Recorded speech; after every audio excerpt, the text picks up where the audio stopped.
हाँ जी, शुरू करें। बायनोमियल थ्योरम की हमारी 8.2 के एग्जाम्पल भी करे थे और कुछ क्वेश्चन आपको दिए थे करने के लिए, और उन क्वेश्चंस में से समस्याएं जरा बताना शुरू करेंगे। कौन कौन से क्वेश्चन में आई? 9th। एक मिनट डेट चेंज कर लें पहले। 11 तारीख होगी ना आज? ठीक है जी। तो एक्सरसाइज 8.2 के 9th और 12, ठीक है, 12, 10, 11 नहीं बताऊंगा, वरना तो 9, 10, 11, 12 चार हो जाएंगे ना। आपने मैडम देखी थी वीडियो? कोफिशिएंट, मिडिल टर्म और जनरल टर्म समझ में आया था कुछ थोड़ा बहुत? तो ठीक से नहीं देखी मतलब ना। 11 नहीं, अभी चार में से कोई तीन करवा लो मेरे से। हाँ भाई बोलो। 9, 10, 11, 12 चारों तो नहीं बताऊंगा मैं। 10 हटा दूं? 10 किसने पूछा फिर? ले, पार्थ ने पूछा, पार्थ को बुरा लग जाएगा। ठीक है, 9th इसने पूछा। अब आपके दो हो गए, 9th और 11th। बता, देखे जरा, देखो 9th। हाँ, 10th तो कराया था रेशियो वाला। कि कौन पूछ रहा 10th? क्या हुआ? यहाँ पे 1:3:5 है। हमने 1:7:42 वाला किया था एग्जाम्पल जस्ट पीछे। उसमें ना, उसमें हमें कोफिशिएंट्स ऑफ 3 कॉन्जिक्यूटिव टर्म्स बोली थी, और यहां पर वो तीनों टर्म्स दे दी इसने, r-1th, rth और r+1। हमने भी तो ये तीन लेट की थी। एक बार इन दो का रेशियो लेके चलना है, एक बार बाद वाले दो का। दो इक्वेशन बनती है एन और आर की फॉर्म में, उन दोनों को सॉल्व करके एन के और आर की वैल्यू मिल जाती है। तो चलो, अब अगर 10th को हटा दें तो यहां पर थोड़ी सी जगह बन गई 11th की। अब देखें इनमें से कोई सा हटेगा क्या? और जगह बनती है क्या पता? और नहीं बनने की जगह। चलिए 9th पढ़े पहले। 9th में कह रहा है एक्सपेंशन ऑफ 1 + a की होल पावर m+n। तो 9th क्वेश्चन में 1 + a की होल पावर में है m+n। इसके एक्सपेंशन में हमसे कह रहा है प्रूव करिए कोफिशिएंट्स a की पावर m और a की पावर n के सेम आएंगे। m+1 क्यों? नहीं तो m ही क्यों लेंगे जब हमें कल कोफिशिएंट वाला क्वेश्चन है, कोफिशिएंट वाला क्वेश्चन है, कोफिशिएंट वाला जो मैंने आपको पिछली क्लास में कराया था वो x² y की पावर 6 ऐसा कुछ था, x³ y की पावर 6। तो मैं पहले आपसे ये बोलता था कि ये तो लेट करो कि ये कौन सी टर्म के अंदर होगा। तो पहले इसको तो लेट करो, जो a की पावर m की बात कर रहा है वो हमें क्या पता कि a की पावर m कौन सी टर्म के अंदर आएगा? तुझे पता है? कैसे पता है? दोबारा बोलेगा। जो r होता है वो कहां आता है? पहले वाले की पावर में आता है n-r, उसकी जरूरत नहीं है। और इसकी पावर में आता है r, तो वो a की पावर m। तो तू 2-3 स्टेप गायब करना चाह रहा है। इस चीज को तुझे कॉपी में लिख के दिखाना पड़ेगा ना। इतने मन में सोच तो लिया, सोच तो लिया मन में तूने, लेकिन ये कॉपी में कैसे लिख के दिखाएगा? या ये कॉपी के अंदर बैठ के जाएगा कि वो सेकंड वाली टर्म होती है, वो r होती है, उसका कारण देना पड़ेगा कॉपी में हमें। कैसे? तो उसका तरीका वही है भाई, जनरल टर्म लेट करना पड़ता है। जनरल टर्म के अंदर ही लेट करना पड़ेगा कि लेट r+1th टर्म हैज, क्या a की पावर m था? लेट कर लिया हमने कि r+1th टर्म के अंदर a की पावर m होगा। तो t r+1 कैसे करती थी एक्सपेंड? m+n c r। फिर 1 को लिखने की जरूरत नहीं है क्योंकि 1 की पावर में ये माइनस ही आएगा, फिर सीधा आएगा a का नंबर, a की पावर में ये वाला r। ये पहली इक्वेशन। अब हम कंपेयर करते थे इस a की पावर r को इस a की पावर m से, ठीक है ना। तो ऑन कंपेयरिंग a की पावर r विद a की पावर m, हमें मिल गया r बराबर m, ठीक है ना। ये 2-3 स्टेप इसने मन में कर लिए थे, तो ये ऐसे कह रहा था। ये 2-3 स्टेप ये माइंड में करके सॉल्व लिखने से बचना चाह रहा था बस, लेकिन हम बच नहीं सकते। हमें एक तो दिखाना ही पड़ेगा करके, अगले वाले में भले सिमिलर लिख देना। a की पावर m दिखाना पड़ेगा, a की पावर n वाले को लिख देना भले सिमिलरली। टीचर को चलना चाहिए पता कि तुम्हें आता है, ठीक है। तो r की वैल्यू m डाली जाए यहां पर, तो t m+1 m+n c m a की पावर m ऐसी बनेगा। तो a की पावर m का कोफिशिएंट यही तो होगा, फिर लिख दें यहां पर कोफिशिएंट ऑफ a की power m m+n c m। सही है, ये आ गया हमारा, एक चीज तो ये आ गई। अब हमें यही काम करना है कि कोफिशिएंट चाहिए ए की पावर एन का, और वो भी ये आना चाहिए। करें? अब यहां पर एक लाइन खींच के अगर हम लिख दें डबल एल वाई, यानी सिमिलरली, जैसे यहां पर आर प्लस वन टर्म में था ए की पावर एम, ऐसे ही वहां पर कुछ और ले लो। अब आर प्लस वन ले सकते सेम, के प्लस वन एथ, या फिर कोई और अल्फाबेट ले लो, ए एम एन और आर के अलावा है पी। पी देख लो यहां पे है तो नहीं, कहीं नहीं है। Similarly P plus one th term has a की पावर एन, ये वाली लाइन आएगी, फिर ये एक्सपेंशन आएगा, ठीक है ना। तो सीधे यहां पर आर की वैल्यू जैसे वहां एम आई थी इसमें, तो यहां पर पी की वैल्यू किसके इक्वल आ जाएगी, एन के, इसलिए T N plus one M plus N C P A की पावर एन। तो कोफिशिएंट इस बार क्या बोला जाएगा, इज एम प्लस एन, इसे पी की जगह पर एन लिखो, ये आया इस बार कोफिशिएंट, और पहले कोफिशिएंट ये आया था। अब ये दोनों आपको लग रहा है सेम है, लाने तो है लेकिन अभी तो लग रहा है सेम। यहां बेस में एम है, वहां बेस में एन है। यहां पर अगर कॉम्बिनेशन की प्रॉपर्टी लगा लें, कौन सी वाली, एन सी आर इक्वल होता है N C N minus R के, याद है, तो ये कट जाएगा,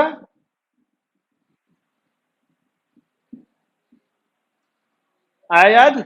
यहां पे लिख देते हैं सेंस लगा के, N C R is equal to N C N minus R होता है ना, तो वाली प्रॉपर्टी लगा दी यहां पर, एन सी आर ये रहा इक्वल होगा N C N minus R के, तो एन से एन कट जाएगा, ये बचेगा, और यही तो था देखो इसका कोफिशिएंट, हो गया नहीं होगा दोनों इक्वल, ऐसे करना था। T term M plus N कैसे आई, आर की वैल्यू एम थी तो यहाँ एम डाल दिया। हाँ वो एक ही बात है, हम खोलने से बचना चाह रहे थे बस, क्योंकि फिर मुझे इसे भी खोलना पड़ेगा यहाँ पर और उसे भी खोलना पड़ेगा फैक्टोरियल में, तो मुझे वहां प्रॉपर्टी ध्यान आ गई, प्रॉपर्टी लगा के ये वाला अपने आप मिल जाएगा, तो खोलने से बच गए। जिसने खोल दिया कोई बात नहीं। अरे पार्थ बाबू जल्दी कर लो, उतार लो उतार लो उतार लो। मैडम कह रही है आधी वाली देखनी है तो ये भी देखूंगी दोबारा जाके, छुट जाएगा चैप्टर फिर तेरा पूरा। ये तूने इस एक हफ्ते में 2 छुट्टी कर ली है, हालांकि इस चैप्टर में तो पहली थी कल, या इस चैप्टर की दूसरी थी, इस चैप्टर की थी दूसरी। लो भाई 9th हो गया, अब नंबर आ गया 11 का। 11 किसने पूछा, 11 1 2 3 4 5, तूने वो भी कर लिया, बहुत अच्छी है। किसी की सहायता ली कि अपने आप ही कर लिए अभी, यानी यहीं बैठ के करा, देखते हैं अभी। एक दिन मैंने इसके पापा के सामने शिकायत कर दी इसकी, उस दिन से पढ़ाई कर रहा है। कहाँ कर रहा था तू, तेने परमिटेशन कॉम्बिनेशन पूरा छोड़ रखा चैप्टर अभी भी। अच्छा पूरा कर लिया, अब कहाँ था पूरा तूने, कहा ना रे क्लास छुट्टी हुई मेरी कोई थी वो, अभी भी छुट्टी हुई ना वो। अच्छा कैसी हो गया, 11 देखे कौन सा है। चिराग कह रहा है कि अभी कर लिया मैंने, यानी सेम है। लो ऐसी तो है, रिया कह रही है अब किताब निकालनी पड़ेगी, ऐसे काम नहीं चलेगा। नई वाली तो नहीं है, नई वाली किताब तेरी, रहने दे मत निकाल फिर से, है ही नहीं उसमें एक्सरसाइज ये वाली है। फोटो भेजी थी कल ग्रुप में, हाँ मतलब तूने ग्रुप भी नहीं खोल के देखा ना, यही लक्षण है। एक छोटी सी चीज छूटेगी ना जब, तो पूरा चैप्टर छूट जाता है इस तरीके से। अरे भाई हो गया हो तो आगे बढ़ जाए, एक ही क्वेश्चन निकालोगे क्या पूरी क्लास, जिस टाइम मैं कर रहा होता हूँ उस टाइम तुम भी करा करो, ऐसे मत सोचा करो यहाँ पे वो चल रही है गदर 2। हाँ भाई 11 पढ़े, देखो सुनो, ओए सुनो, 11वें क्वेश्चन में क्या कहा उसने, हमसे कह रहा है कि प्रूव करिए कोफिशिएंट ऑफ एक्स की पावर एन, कोफिशिएंट यानी बिल्कुल ऐसे, किसमें 1 प्लस एक्स की पावर 2n। देखो इसे करके नहीं दिखाऊंगा मैं, नंबर में डालना है इसलिए, 1 प्लस एक्स की पावर 2n, इसके एक्सपेंशन में जो कोफिशिएंट आएगा एक्स की पावर n का, वो ट्वाइस होना चाहिए एक्स की पावर n के ही कोफिशिएंट के, लेकिन जो इसके एक्सपेंशन में आया हो 1 प्लस एक्स की पावर 2n माइनस 1, यानी आपको इसमें भी निकालना है एक्स की पावर n का कोफिशिएंट, आपको इसमें भी निकालना है एक्स की पावर n का कोफिशिएंट। जो ये वाला आएगा ना वो ट्वाइस होगा इसका, यानी अगर यहाँ पे वैल्यू 4 आ रही है तो वो 8 आना चाहिए। तो सेम काम ये वाला तो है, पहले लेट करेंगे r+1 टर्म हैज x की पावर n, फिर सेम तरीके से x की पावर n का कोफिशिएंट निकाल लेंगे, ऐसे कुछ आ जाएगा, ऐसे कुछ सी में इधर इसके लिए, फिर इधर आएंगे, फिर सिमिलरली नहीं कर पाओगे तुम इस बार, क्योंकि पिछली बार पावर में 2n था, इस बार पावर में 2n-1 है। तो यहां पर आप p+1 टर्म हैज x की पावर n और सॉल्व कर देना बिल्कुल इस तरीके से, यहां पर भी कोफिशिएंट मिल जाएगा। जैसे इस कोफिशिएंट को सॉल्व करा तुमने, ऐसे इसको भी सॉल्व कर देना, मतलब इसको तो करा ही है, इसको भी सॉल्व कर देना, ऑटोमेटिकली तुम्हें यहां वाली वैल्यू जो है उसका डबल यहां दिख रहा होगा। इसमें और इस वाले क्वेश्चन में कोई अंतर नहीं है, सिवाय किस चीज के, इसमें दोनों चीजों में m+n था ऊपर इस वाले क्वेश्चन में, जबकि इसमें एक में ऊपर 2n है, एक में 2n-1 है, कोई अंतर नहीं है दोनों में। बात ध्यान रखना, अगर इसको एक्सपेंड करने पर जो कोफिशिएंट आएगा x की पावर n का वो 4 आ रहा है, 4 आएगा नहीं, वो c की फॉर्म में ही आएगा, ठीक है ना। अगर 4 आ रहा है तो इसका डबल इसमें आ रहा होगा, यानी यहाँ पे डबल आएगा, बस जितना भी इसका कोफिशिएंट आया होगा इसमें डबल मिलेगा आपको, ये प्रूव करना है, इसलिए हम इसे नहीं कर रहे। किसने पूछा था 11वां? आपने आपने अजय ने पूछा था और आर्यन ने पूछा था। आर्यन अब हो जाएगा, आपने ही पूछा था। बिल्कुल इस तरीके से कोशिश करेंगे करने की, ठीक है, बात समझ में आ रही है? चलिए, अगर फिर भी नहीं हुआ तो ग्रुप में लिख के भेज देना मैसेज, ठीक है। जिस किसी एक बच्चे का हो गया होगा वो ग्रुप में फोटो डाल देगा। ऐसा नहीं है कि ये क्वेश्चन बार बार, क्योंकि अगर मुझे ये 11वां करना था तो मैं 9वां ना कराता, दोनों सेम है, तो मुझे बोल देना, मैं टर्न ऑन कर दूंगा उसको, ठीक है जी। 12वां देखते हैं, लो मैडम पढ़ो। 1+x की पावर m, हमसे क्या बोला, कौन सी टर्म का कोफिशिएंट 6 है? एक्स स्क्वायर का, इसमें इसके एक्सपेंशन में एक्स स्क्वायर का जो भी कोफिशिएंट आएगा वो हमें 6 दिया है पहले से ही, तो कह रहा है m फाइंड करो, है ना। तो अब फिर से कोफिशिएंट पे आगे क्वेश्चन, तो फिर वही काम, लेट क्या r+1h term has X square, let तो करना पड़ेगा ना, कौन सी टर्म के अंदर होगा एक्स स्क्वायर, कोफिशिएंट वाले सारे क्वेश्चन एक ही तरीके से होते हैं। तो अब t r+1 कैसे लिखा जाएगा बोलो, mcr, फिर 1 को लिखने की जरूरत है नहीं, सीधे एक्स की पावर में क्या आएगा r। अब क्या होता था, अब क्या होगा, कंपैरिजन, बिल्कुल, कंपेयरिंग एक्स की पावर r विद एक्स की पावर 2, तो r क्या मिल गया हमको यहां से 2, और वो यहां पुट कर देंगे हम सेकंड में, put in first equation, sorry, t2+1 mc2 x की पावर 2 मिल गया ना, ये थर्ड टर्म में एक्स स्क्वायर है मतलब, तो एक्स स्क्वायर का कोफिशिएंट क्या मिल गया, therefore coefficient of x square is mc2, और ये हमें 6 दिया हुआ है, ठीक है ना। अब इसको सॉल्व करिए, क्वाड्रेटिक इक्वेशन बनेगी और m की वैल्यू निकालिए, 4 आ रही है।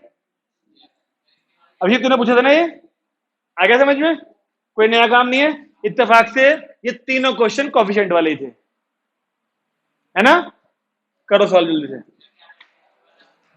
m की वैल्यू निकालनी है, कैसे करते थे सॉल्व इसे, अपॉन में 2 है तो पहले m/2 m-1/1,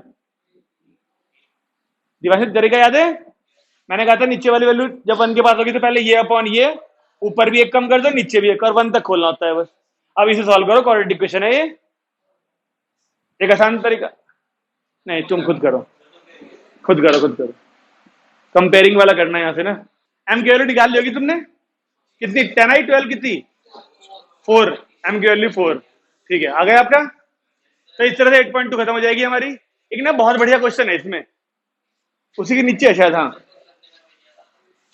8.2 एक्सरसाइज जो है उसी के जस्ट नीचे क्वेश्चन दिख रहा होगा, देखो एक टर्म इंडिपेंडेंट ऑफ एक्स वाली मिला।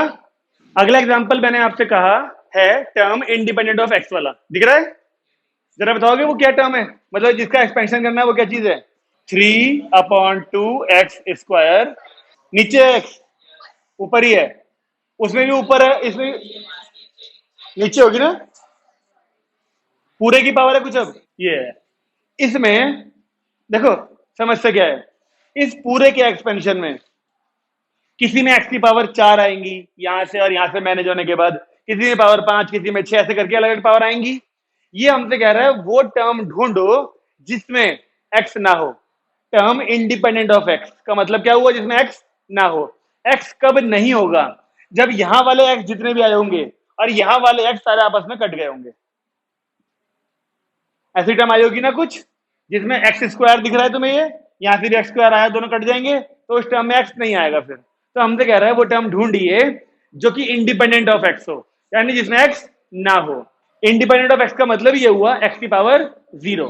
यानी ये क्वेश्चन बिल्कुल आपको उसी तरीके से करना है जिस तरह से अब तक बाकी क्वेश्चन कर रहे थे, ठीक है ना। लेकिन अंतर क्या है, इस बार let r plus 1th term is independent of x, that is x की पावर 0।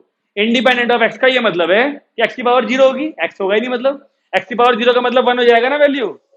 यानी जब हम कंपैरिजन किया करते थे, यहां पर सारे x इकट्ठे करके हम कंपेयर करते थे ना इस वाले x को, तो हम x की पावर 0 से करेंगे इस बार कंपेयर, बस ये अंतर है, बाकी सब सेम है। तो t r प्लस 1 साथ साथ करते भी रहो, वरना बाद में कहोगे उतार रहे हैं, ठीक है। पहले क्या आएगा 6c, ये वाला r, फिर ये वाला 3/2 एक्स स्क्वायर की पावर 6 माइनस r, फिर माइनस का 1/3x पूरे की पावर r।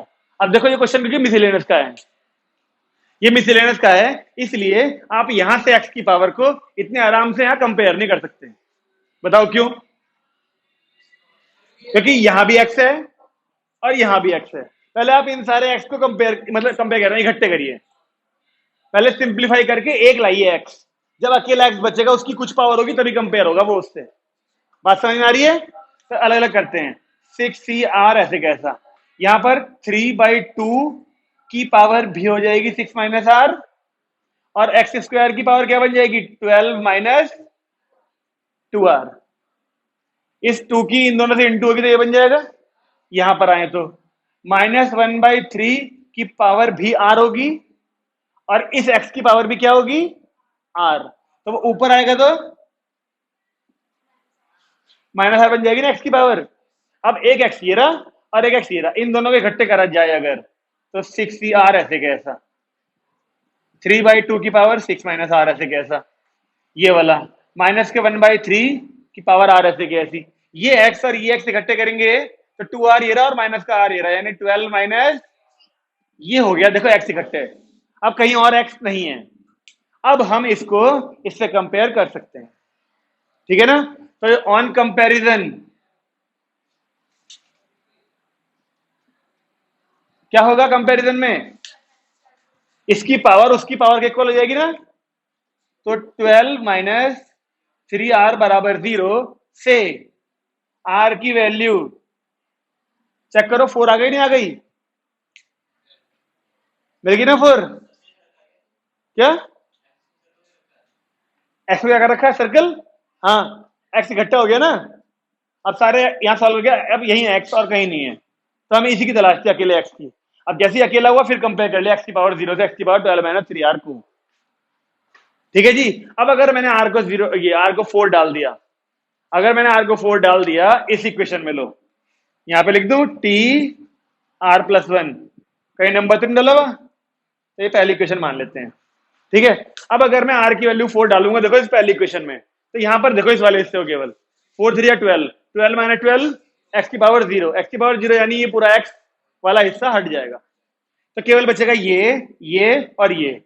और जब एक्स वाली टर्म बची नहीं तो ऑटोमेटिकली 4 का मतलब 4 प्लस 1 यानी पांचवी टर्म, पांचवी टर्म इसके एक्सपेंशन में कुल मिला के 7 टर्म्स होंगी, 6 प्लस 1 यानी 7 टर्म्स होंगी, उन 7 में पांचवी टर्म क्या होगी 0, इंडिपेंडेंट ऑफ एक्स, यानी पांचवी टर्म में एक्स नहीं होगा।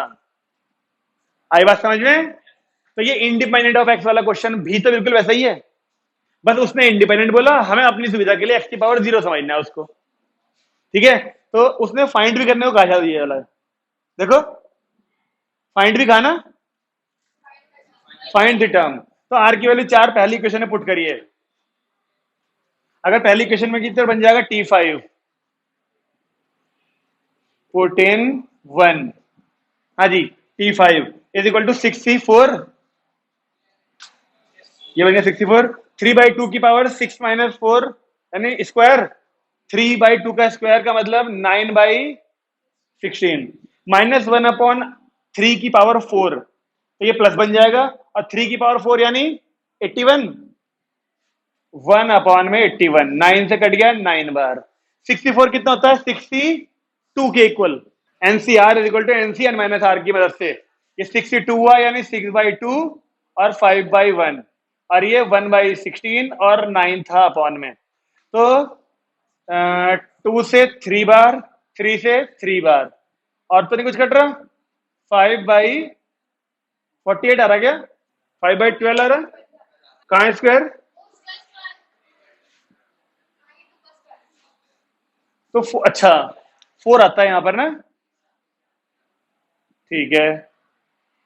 अब 4 3 12 आना, तो 5/12 है आंसर। तो पांचवी टर्म होगी जो इंडिपेंडेंट ऑफ एक्स होगी, और पांचवी टर्म की वैल्यू है 5/12। इसको या एक्सपेंड किया होगा तो पांचवी टर्म में भाई इतनी सी वैल्यू दिख रही होगी, बस इतना सा, ना तो एक्स ऊपर दिख रहा होगा ना एक्स नीचे दिख रहा होगा। तो ये क्वेश्चन भी तो वैसा ही है, लेकिन इसके अंदर टर्म इस्तेमाल हो रही है वो नहीं है, इंडिपेंडेंट ऑफ एक्स। एक्स की बार क्या, 12 माइनस ये 6 माइनस आर इसके लेकर, तो ये रहा, इसकी पावर भी होगी 6 माइनस आर, तो पावर से पावर होती है इंटू 12 माइनस 2 आर। तो ये क्या हुआ पार्थ बाबू बताओ, आर की वैल्यू 4 यहां डाल दी, पहली इक्वेशन में लिखा था, उसके ऊपर से पुट इन 1, 64 इस इक्वेशन में। आपकी एनसीईआरटी में एग्जांपल दिख रहा होगा, देखो एक, जिसमें ना राइट साइड पे है वो एग्जांपल, राइट साइड वाले पेज पे, इसी एग्जांपल के 2 एग्जांपल बाद, जहां पर ना कोफिशिएंट पूछेगा वो x की पावर 12 यानी x की पावर 6 का इन द प्रोडक्ट, 2 टर्म दिए हैं, 2 एक्सपेंड करने के लिए। क्या नंबर है वो एग्जांपल का, 13, एग्जांपल नंबर 13। क्या क्या है वो 2 एक्सपेंशन वाली, और इन दोनों के प्रोडक्ट में, इन दोनों के प्रोडक्ट करने पर जो टर्म आएगी ना बड़ी सी, उनमें से किसका कोफिशिएंट पूछा है, a की पावर 4 का कोफिशिएंट बताना है। अब पहले इसका एक्सपेंशन जरूरी है, फिर इसका एक्सपेंशन जरूरी है, उन दोनों के आपस में मल्टीप्लाई जरूरी है। उस मल्टीप्लाई के बाद जो टर्म आएगी ना बड़ी सी, उस बड़ी सी में a की पावर 4 के साथ जो वैल्यू होगी वो पूछी है। क्वेश्चन समझ में आ गया सबको, चल जल्दी से इसको एक्सपेंड करो। फिर ये देखो यहाँ पर 1 + 2a की होल पावर 4 लिखो यहाँ अलग से, और देखो 5 टर्म आएंगी ना, करो जल्दी से एक्सपेंड। 1 प्लस प्रियंका मैडम, तुम कर क्यों नहीं रही हो, किताब में क्या देखना पड़ रहा, पावर 4, यानी कि यहाँ भी 16 था ना, ठीक है। हाँ लास्ट वाले में पहले 0 आती है, हाँ a की पावर, सॉरी सॉरी। अब सेम काम इसके लिए भी करेंगे, 2 माइनस a की होल पावर 5 को भी करेंगे, इस बार 6 टर्म्स आएंगी। अब देखें असली काम, ये मेन नहीं था। अब हमें देखो, यूं तो हमसे कहा था कि इस पूरे की इंटू इस पूरे से करनी है, तब उसमें a की पावर 4 का कोफिशिएंट क्या आएगा, लेकिन हमें पूरे को जरूरत नहीं है करने की, हमें केवल जिस चीज की हमें जरूरत है वही देखना है। तो कोफिशिएंट ऑफ a की पावर 4 r, हम केवल a की पावर 4 वाले ढूंढेंगे। देखो कैसे होता, क्या होता, क्या इस पूरे की इस पूरे में इंटू करते, तो इन सब की इन सब में होती है इंटू, अलग अलग कोफिशिएंट वाली टर्म आती है, लेकिन हमें a की पावर 4 चाहिए, तो कैसे, इसकी इंटू, सोचो इनमें से किससे करने पर a की पावर 4 आ रहा होगा, इससे, केवल इस 1 की इन सब में केवल इससे करने पर a की पावर 4 आएगा, और वो भी, ये भी प्लस का, ये भी प्लस का, तो केवल क्या लिखेंगे आप, 10। यहां लिख दिया ना हमने a की पावर 4 का कोफिशिएंट, तो यहाँ पे 10 के साथ में a की पावर 4 लिखने की जरूरत नहीं है। ओके चलिए, अब इसकी इंटू केवल 1 से होनी थी, वो लिख दी। अब इस सेकंड वाले का नंबर, इसकी देखो इन सब में किससे होने पर a की पावर 4 आएगा, क्यूब वाले से, तो इसकी क्यूब में करते तो आता a की पावर 4, लेकिन ये प्लस का है और ये माइनस का है। दिव्यांशु आ रहा समझ में भाई, तो अगर यहां पे मैं माइनस के साथ में 8 इंटू, ये था ना 8 इंटू 40 लिख दूं बस, बोलिए सही है। तो इसका भी हो गया इंतजाम। अब इसकी दोस्तों किससे करने पाएगा इसमें, ए स्क्वायर से। ये भी प्लस का, ये भी प्लस का, तो प्लस का 24 इंटू 80। ठीक है जी, स्क्वायर का हो गया। अब क्यूब की दोस्तों किस में करनी पड़ेगी, ये प्लस का है लेकिन ये माइनस का, तो माइनस का 32 इंटू 80। ओके, इसका भी हो गया। अब ए की पावर 4 वाले की इससे करनी पड़ेगी, कांस्टेंट वाले से, है ना, वही प्लस का यही प्लस का, यानी प्लस में 16 इंटू 32। अब करो इसको सॉल्व, क्या आ रहा है, ये 10 माइनस 320 प्लस 3, 8 टू 16 और 3 19, 1920 माइनस ये भी सेम है क्या, 30 नहीं, 8 टू 16 का 2560 प्लस ये 512। ठीक है, अब जैसा प्लस करने को बोल रहा है प्लस करो, और जो माइनस करने को बोल रहा है माइनस करो। बताओ एक वैल्यू क्या आ रही है अब, माइनस का 438 है क्या, याद आ गया मुझे आंसर, मैंने इसे सॉल्व नहीं कर लिया इतनी जल्दी, बस ऐसा ध्यान से आ गया कि माइनस का 438 था शायद आंसर। बताइए, ये अच्छे क्वेश्चन में से एक है। जब तक ये एक्सरसाइज हमें करने को मिलती थी ना बच्चों को, तो एग्जाम में इस क्वेश्चन के आने के चांसेस बढ़िया रहते थे, क्योंकि जिस बच्चे ने कभी नहीं किया वो इन सबकी इंटू इन सब में करेगा फिर, लेकिन जिसने कर लिया उसे समझ में आ जाएगा कि जिस चीज की जरूरत है बस उन्हीं की इंटू करो, जो चीज पूछी थी उसकी जरूरत क्या है, क्योंकि हमसे पूछा है ना उसका कोफिशिएंट बताओ ए की पावर 4 का, इन दोनों की इंटू में ए की पावर 4 का कोफिशिएंट क्या आएगा। जब आप इन सब की इंटू इन सब में करते तो बहुत बड़े बड़े पॉलिनोमियल आते, उन सारे ए की पावर 4 को इकट्ठा करता ना करता तू, तो इकट्ठे तो करे हमने, बस बस हमने बाकी नहीं दिखाए इकट्ठे करके, तो किसी की किसी से करने पे आ रहा था ए की पावर 4, किसी से बाद में जोड़ते हम इकट्ठे कर रहे हो, वो काम दिखा दिया करके बस। तो ए की पावर 4 का कोफिशिएंट इन दोनों की मल्टीप्लाई में माइनस का 438 आएगा।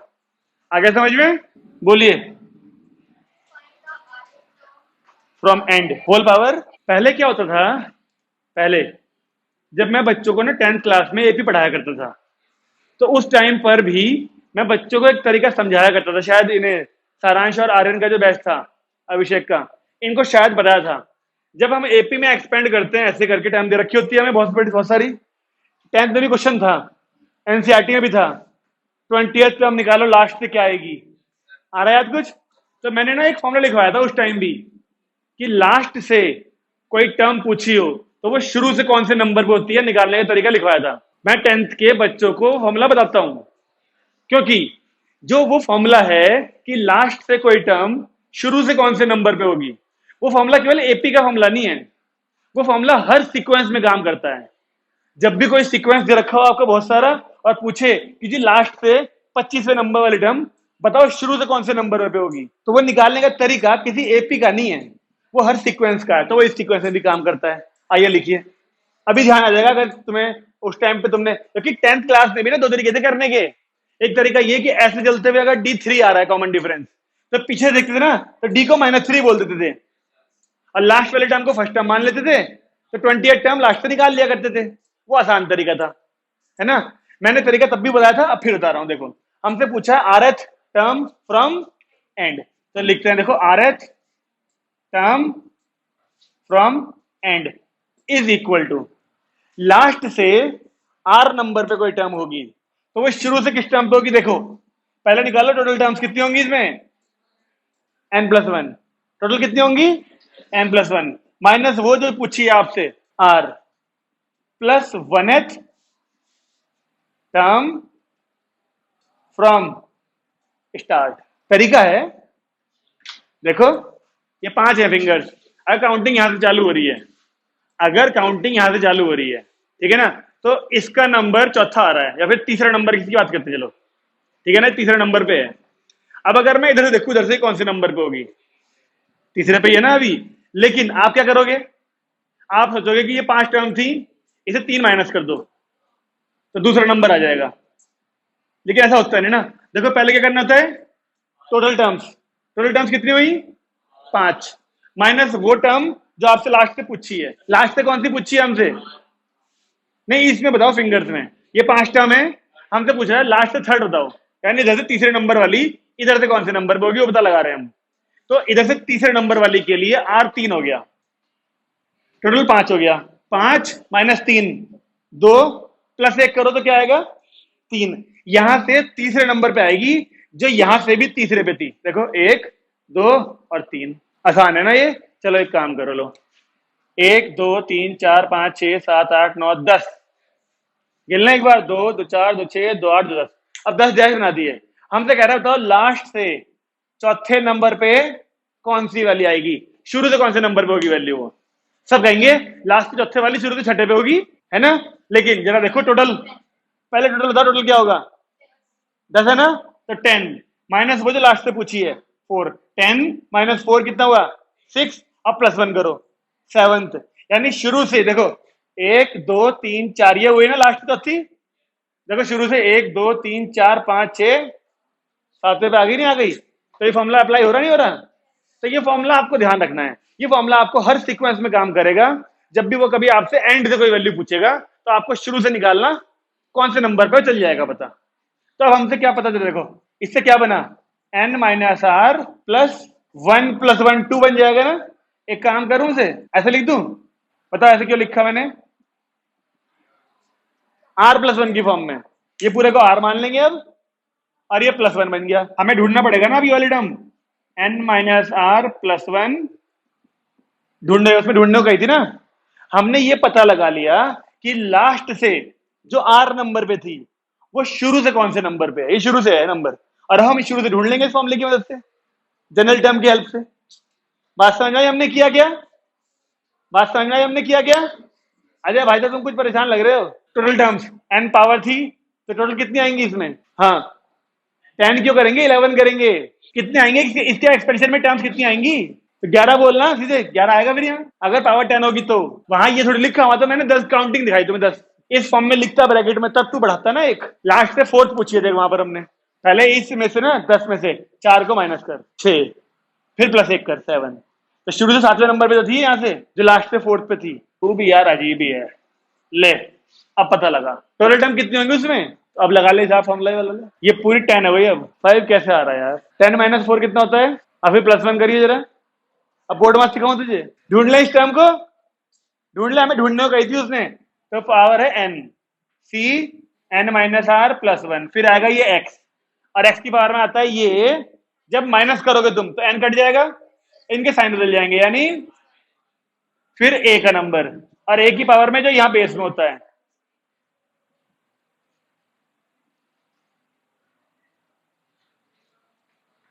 इसके एक्सपेंशन में लास्ट से r नंबर पे जो टर्म होगी वो शुरू से इस नंबर पे होगी, और उसकी वैल्यू ये आएगी पूरी। आगे समझ में, इस तरीके को, इस फॉर्मूले को कुछ दिन बाद में फिर पूछूंगा एपी में, क्योंकि एपी आ रहा है अगला चैप्टर, अगले चैप्टर में फिर पूछेगा वो, जब एपी आएगी वो फिर पूछेगा बताओ लास्ट से 15वें नंबर पे कौन सी टर्म आएगी। तो इस बार 15वें नंबर की टर्म को हमारा डी प्लस का 3 आता था ऐसे, तो ऐसे आते हुए डी को -3 लेते थे। अब नहीं करेंगे इस तरीके से, अब कर दोगे तो गलत नहीं माना जाएगा, लेकिन हम करेंगे नहीं इस तरीके से। अब हमारे पास फॉर्मूला है। अब जब तुमसे अगले चैप्टर में पूछेगा 20th टर्म बचा बताओ लास्ट से, तो आप मुझे इस तरीके सिखाओगे करके कि लास्ट से 20th शुरू से कौन से नंबर पे होगी, आप इससे बताओगे मुझे।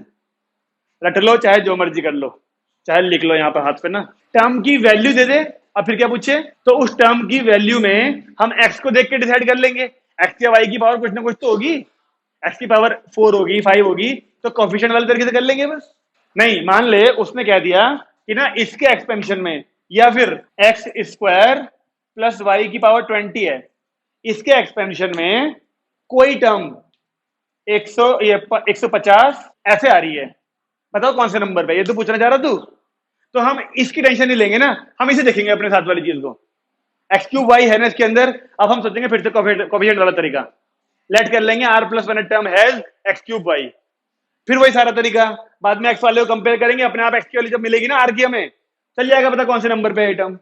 इसकी चिंता ही नहीं हमें, हम तो इससे पता लगा लेंगे, और जब ये चलेगा पता तो फिर तो पूरा ही चलेगा पता। बोलिए आसान है, ये फॉर्मूला ध्यान रख लेंगे हम लोग।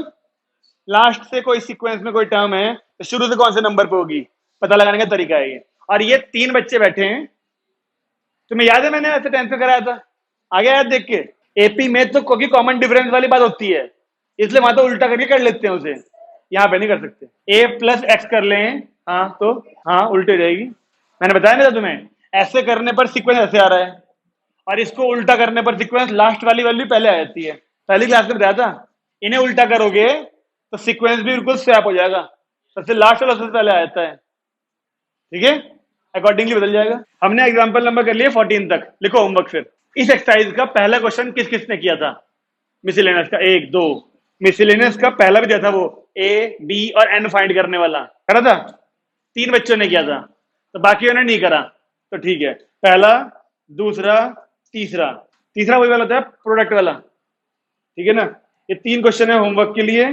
और 8वां एग्जाम्पल, हाँ एग्जाम्पल नंबर 15 भी तो है, इंडिपेंडेंट ऑफ एक्स वाला, अभी किया था ना इंडिपेंडेंट वाला, फिर से आ गया इंडिपेंडेंट वाला। 11th क्या, हाँ कोई बात नहीं, क्वेश्चन नंबर 1 2 3 और एग्जाम्पल नंबर 15 लिख लिया सबने।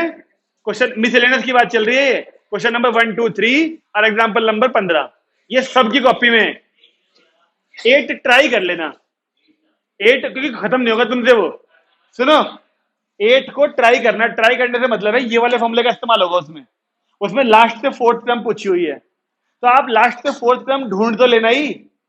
हाँ 8th में रेशियो दिया हुआ है, फिर हमको रेशियो लेके ना तुम सॉल्व नहीं कर पाओगे वजह से, शुरुआत तो कर लेना। हाँ 8th में, हाँ तो 1 2 3 8 और एग्जाम्पल नंबर 15, ये 5 क्वेश्चन है।